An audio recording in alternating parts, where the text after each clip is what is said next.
പുതിയ സീസണിലെ ആദ്യ പ്രീമിയർ ലീഗ് മത്സരത്തിൽ വിജയം കുറിച്ച് ലിവർപൂൾ. പ്രൊമോഷൻ നേടിയെത്തിയ ഇപ്സ്വിച്ച് ടൗണിനെയാണ് ലിവർപൂൾ പരാജയപ്പെടുത്തിയത്. എതിരില്ലാത്ത 2 ഗോളുകൾക്കായിരുന്നു ലിവർപൂളിൻ്റെ വിജയം.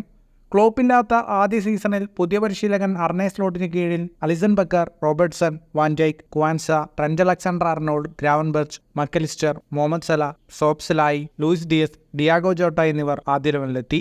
ഇപ്സ്വിച്ചിൻ്റെ മൈതാനത്ത് ഗോൾ കണ്ടെത്താൻ ലിവർപൂൾ പ്രയാസപ്പെട്ടപ്പോൾ ഗോൾ രഹിതമായി ആദ്യ പകുതി അവസാനിച്ചു. എന്നാൽ രണ്ടാം പകുതിയിൽ ലിവർപൂൾ കളി മാറ്റി. 60-ാം മിനിറ്റിൽ സലായുടെ അസിസ്റ്റിൽ ഡിയാഗോ ജോട്ട ലിവർപൂളിന് ആദ്യ ലീഡ് നൽകി. പിന്നാലെ 65-ാം മിനിറ്റിൽ സൂപ്പർ താരം മുഹമ്മദ് സല ലിവർപൂളിൻ്റെ ലീഡ് ഇരട്ടിയാക്കി വിജയം ഉറപ്പിച്ചു.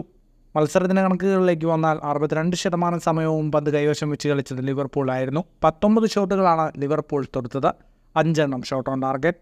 557 പാസുകൾ 86% കൃത്യതയോടെ ലിവർപൂൾ പൂർത്തിയാക്കി. ഇപ്സ്വിച്ച് ടൗൺ 7 ഷോട്ടുകളാണ് തൊടുത്തത്, 2 എണ്ണം മാത്രമാണ് ഓൺ ടാർഗറ്റിലുണ്ടായിരുന്നത്. ബ്രെൻഫോർഡിനെതിരായാണ് ലിവർപൂളിൻ്റെ അടുത്ത ലീഗ് പോരാട്ടം. ഫുട്ബോൾ ലോകത്തെ കൂടുതൽ വാർത്തകൾക്കും വിശേഷങ്ങൾക്കുമായി സ്പോർട്സ് കഫേ ഇപ്പോൾ തന്നെ സബ്സ്ക്രൈബ് ചെയ്യുക.